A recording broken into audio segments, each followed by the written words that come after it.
Good morning, good afternoon, good evening, wherever you are. My name is AES and welcome to my YouTube channel.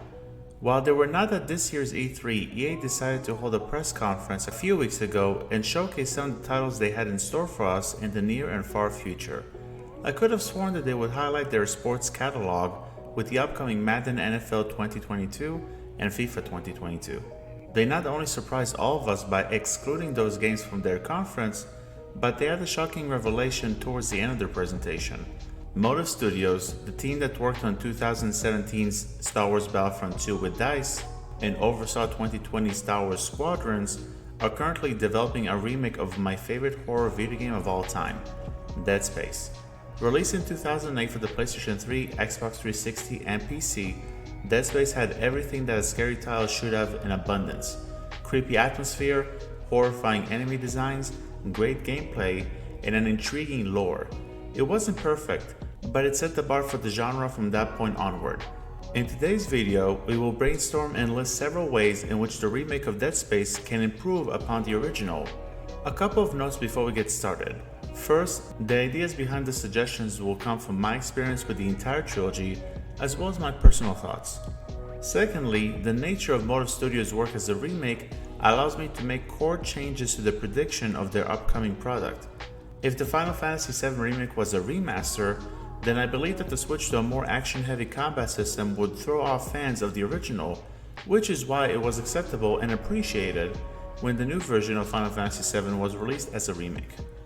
I'm speaking as someone who absolutely adores the Dead Space franchise, so rest assured that I will not aggressively target what made the series great in the first place. As always, my opinions are subjective, and if you disagree with them, please let me know which changes, if at all, would you like Motive Studios to implement in the remake. Without further ado, let's discuss how the original Dead Space can be remade, and we will begin with the narrative. Number 1. Start the game with Dead Space 2's prologue. One of my favorite horror games of all time begins with a video call between Isaac, the protagonist of the series, and Nicole, his girlfriend from the original Dead Space. The inclusion of this scene is important for the mental tribulations that you will undergo in the sequel to 2008's title, but it would serve a much greater purpose if it was the initial sequence in the first Dead Space. The entire purpose of Part 1 was to go on board the Ishimura, find Nicole and her crew, and figure out what is happening.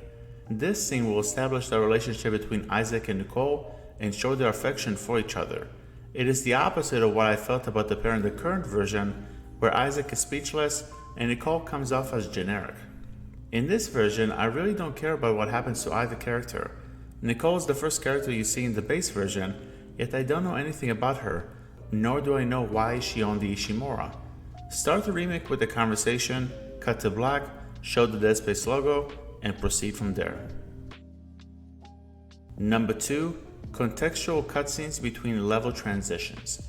On the way to beating a chapter in the first Dead Space, you will ultimately make your way into a train, interact with the control panel, and save the game. There is nothing inherently wrong with it, but each transition between the chapters has a missed opportunity to further enhance the lore and its characters. As the screen zooms in closer and closer to the in-game monitor, show us a short cutscene that fleshes out different aspects of the plot. How was the first discussion between Isaac and Nicole when it came to her recruitment on the Ishimura? How did Dr. Mercer begin his experimentations and religious ideology surrounding the marker? How did Isaac and Kendra meet? What happened when necromorphs first appeared in the Ishimura? There are plenty of threads that can be explored in short 30-second sequences, and it will add motivations, needed context, and answers for some of the more sudden and confusing moments in the game. Number 3. Focus on video logs when possible. Let me start by saying that the audio logs in the game are extremely effective with either telling us about a certain scene that happened off-screen or instilling fear due to a guy's or gal's shriek from the approach of a necromorph. That's it. We've been boarded. Repeat, the ship has been boarded. We are under attack. Open fire. How are they? And there are a few They've already nitpicking killed here most though. of the deck staff. We need security backup here immediately. Guns are useless. We can't hold them back for very long. With that being said, I think it would be fantastic if the text-based and audio-based logs will be transformed into video logs, as they are the most impactful forms of retelling a story. Instead of listening to someone being scared and suddenly disappear from the file because he is devoured by a monster, It would be cool to see it play out through a video log. All video logs will benefit from the transformation, but only a few select text logs can receive the same treatment. What is the point of taking a text log that only details numbers and statistics and change it to a video file, you know? The current way in which text and audio logs are presented isn't a big deal, but the implementation of this suggestion would help with the overall delivery of the story. Number 4, get rid of Kine. There will be slight spoilers here. If you do not want the plot of the original Dead Space to be ruined for you, skip to the timestamp that is shown in the video now. Again, spoiler alert. You've been warned, let's go. Towards the third act of Dead Space 1, you will be abruptly connected to Kine, a scientist who is supposedly on Isaac's good side. You make your way through waves and waves of enemies until you reach a ship that brought you to the Ishimura. Kine awaits your arrival, and just as you're about to be within a handshake from him, he gets killed by Kendra and she flies away.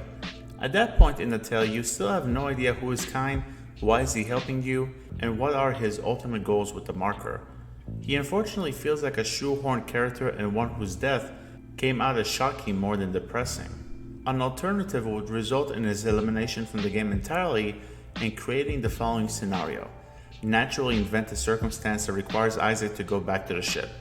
Once he gets there, Isaac would enter the ship, stare at the hangar while the ship starts flying, and then get kicked off the ship by Kendra, who would proceed to dictate her same dialogue from the original Dead Space. Accompanied by the previous suggestions, it removes the need to include an unneeded character while providing real character development for both Isaac and Kendra. It will also add to the sudden realization that the number of people that Isaac can trust is dwindling by the minute, heightening the fear factor because you don't know what Isaac is or isn't willing to do from that moment to the end of the title. With the plot-centric recommendations out of the way, we'll continue with Dead Space's presentation. This section will be short, as most of these improvements will automatically be used while utilizing the Frostbite engine. Let's do this. Visuals. Number 1, improved lighting. There's not much I can say here, as the lighting in the original game holds up to this day. If its illustration in the teaser is any indication to the final product, the Dead Space Remake will look stunning in the lighting department.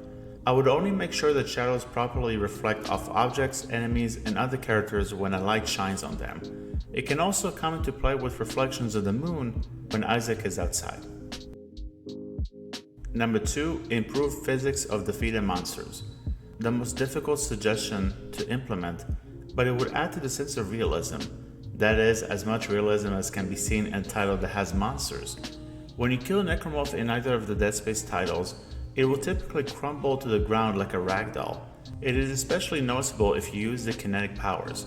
It is acceptable in space due to a lack of gravity, but the monster's physics indoors is a slightly sped up version of their behavior outdoors. To counter this minor issue, I would speed up the dismemberment process. If I take out a creature's leg, the enemy should quickly drop to the floor. If I shoot an enemy in the arm while it is charging at me, its body part should swiftly fling to an area on the floor. It is a minor problem, but it will get rid of the ragdoll physics that the enemies currently possess. Number 3, increase variety of necromorphs. I will make this pick short and sweet, since I am content with the current enemy variety. It would be cool if 2 foes from the sequels to 2008's entry would terrify players in the remake. On one hand, I'd love to see the children-like necromorphs from Dead Space 2. On the other hand, there are those fast necromorphs in Dead Space 3 that will be perfect for the remake.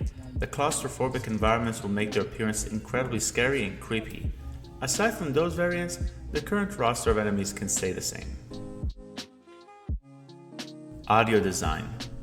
Number 1, give Isaac a voice. The primary issue with voiceless protagonists is that they give a false sense of charisma because of what happens around them. An open and shut case will be the hero from Half-Life 2. The plot was pretty good and the friends you meet along the way are great, but Gordon Freeman, outside of being a physicist, what else do we know about him? Nothing. I would not have included this suggestion if we solely focus on Dead Space 1. However, Isaac Clarke does indeed converse in Dead Space 2 and 3, and his voice performance is quite decent. Strangely somber. Are you ready to talk now? Why? So I can let you go too? I can't do that, Nicole. I never wanted to let you go. A lot happened that we never wanted. Isaac. Touch me. Pause? I don't think that's a good idea. Isaac, please. Make us whole. I can't.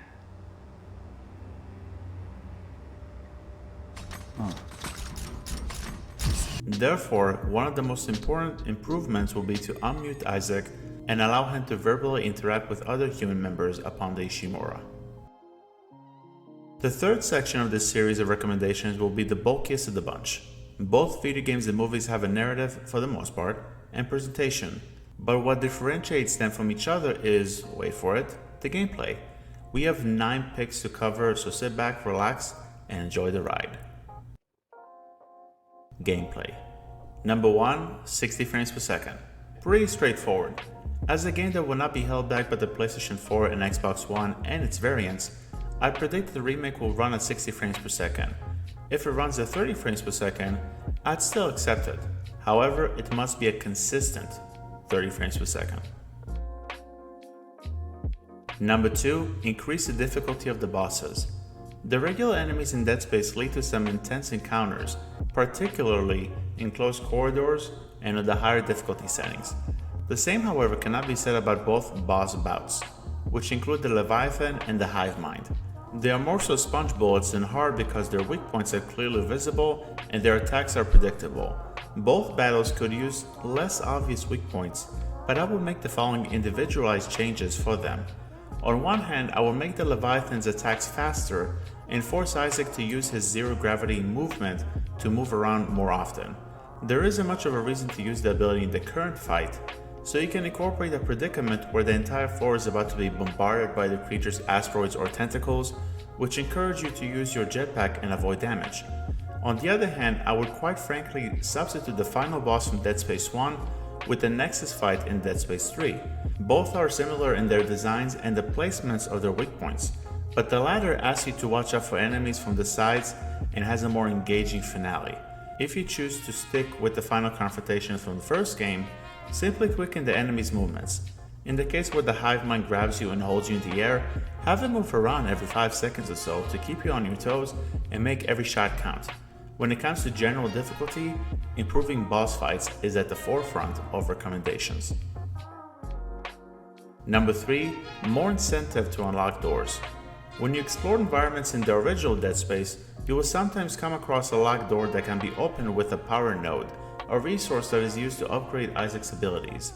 In most cases, unlocking these doors will lead to additional ammunition, but not much else. If you're playing the game with the first 2 difficulty settings, you're wasting power nodes by getting access to the content inside these inaccessible rooms. So it would be nice to increase the incentives from using power nodes as keys rather than upgrades. How about a weapon schematic? How about an additional log that provides more context to the story? You can also troll the players by asking them to unlock one of these doors, only to find nothing but a jump scare from a necromorph. You can go through the game without interacting with these doors, but it would be nice to reward gamers for exploration. Number 4, mark unexplored areas on the map. Speaking of rewarding gamers for exploration, the in-game map should indicate which areas are explored and which areas are unexplored. The cool part about Dead Space navigation system is that you can click on one of the analog sticks and a laser-based path will be presented, meaning that you can never get lost on your way to the title's conclusion. You can certainly use it to breeze through the narrative, but there may be areas that are completely ignored if the self-help method of navigation is blindly used. As a matter of fact, I have never used the game's map to find my way around the Ishimura. If I was incentivized to open it up and be on the lookout for areas that have undiscovered items, I would be more inclined to consider the in-game map as a useful tool. Number 5, incorporate a crafting system. The most interesting addition to Dead Space 3 was its crafting system. Instead of giving you built weapons in exchange for some cash, you are now responsible with crafting and improving your crafted weaponry by forfeiting resources that are discovered in the environment. It often results in sponge-like foes, but the core concept was a good building block for something greater in Dead Space 4. As far as the remake is concerned, I think the crafting system can be brought into play, as long as it's done correctly. What is the right way? 2 goals must be accomplished. You start by providing a fully built plasma cutter, and allow the players to upgrade it via power nodes. Any additional weapons must be crafted, and the crafting materials must be appropriately distributed around the Ishimura, depending on the play difficulty setting. This recommendation will not only add personal connections between the players and the game, but it will also complement the bigger focus on exploration, as you must thoroughly search for materials. Number 6. Reload without having to aim. A small suggestion for sure, but allow us to reload the weapons without having the need to aim beforehand. If I'm not aiming at anything and press square on the PlayStation controller or X on the Xbox controller, I should be able to reload my weapons. Just a thought. Number 7. Free floating through zero gravity. There are moments in the original Dead Space where you enter an area without any gravitational pull. It is during these instances where you can aim at the walls or ceiling, jump to the targeted point, and continue to walk around the facility. It is a cool idea, but restrictive because you cannot alter your movement the second your feet leave the ground. Dead Space 2 brings back this concept, but enhances it by giving you the option to free roam the levels when the gravity is gone. You can fly in any direction and land anywhere if it has a solid surface. Whenever the remake makes its way to store shelves, I believe that it will benefit the consumer base if we would be able to freely roam the levels whenever the woman over the intercom says, "Zero gravity." It will prevent clunky movements where the controls feel restricted or accidental jumps to an undesired spot indoors or outdoors. Number 8. Inability to pause the game. One of the coolest parts about the Dead Space franchise is the constant sense of dread. In particular, it is felt when you access the player HUD, which features the inventory, map, and other resources. While you are interacting with those menus, the game does not stop. You can be busy while organizing your items, and a necromorph will suddenly jump on you. The developers behind the original Dead Space gave us a break and the option to actually pause the game or quit the game. With that being said, I would like this break to be gone. If they went out of their way to let the title run in the background while you look at your map, then go all the way and keep the train rolling as you adjust the game's volume or the title's brightness. As you traverse through the Ishimura, you must be careful of your surroundings. With the implementation of the suggestion, players would just have to be a tad extra careful. Number 9. Decreased incoming damage during sections with asteroids. This pick is a pet peeve of mine when it comes to the first Dead Space. There are 2 opportunities to use the ship's guns to shoot down asteroids. I played them on every difficulty setting and I discovered that the asteroids deal way too much damage, leaving very little room for error. A slight decrease of the damage by the objects from space would lessen the frustration from a gameplay mechanic that, at the end of the day, could really be left out of the title.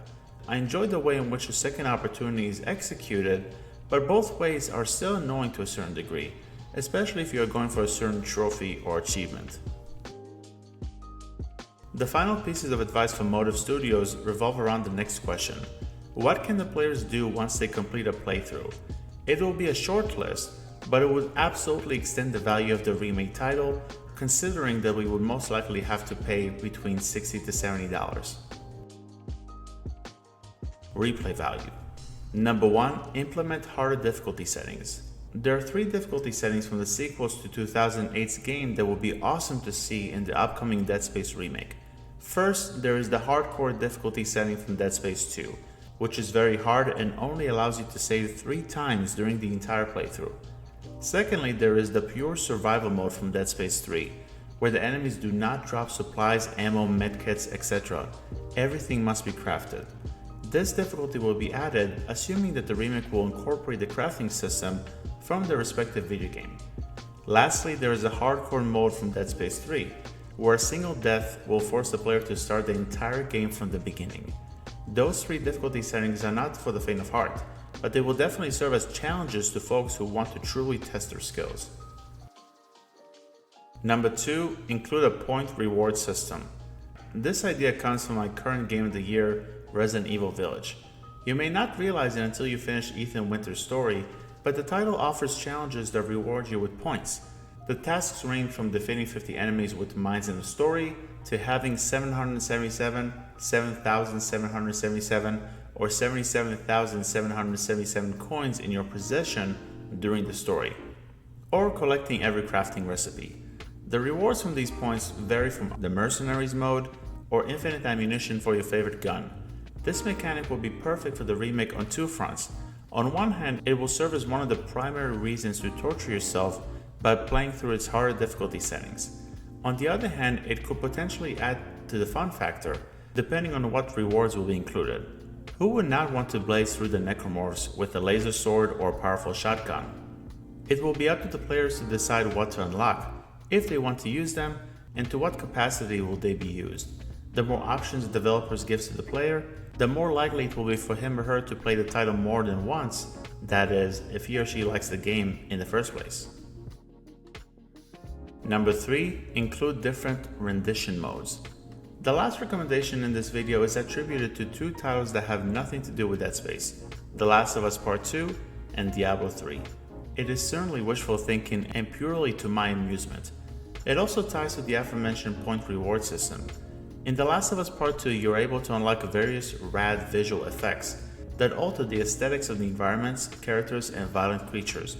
It also allows you to tweak the pitch of character speeches, which can lead to hilarious moments.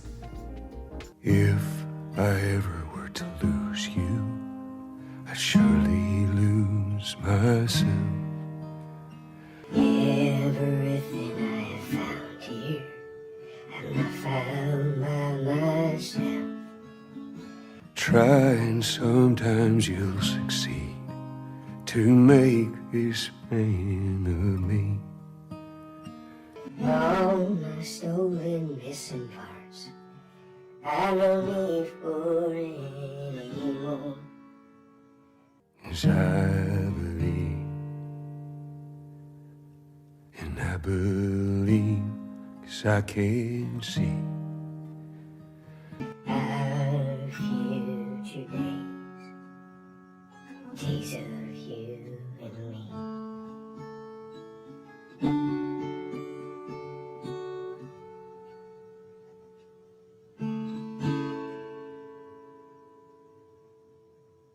In Diablo 3, you are tasked with defeating demons and underworld creatures.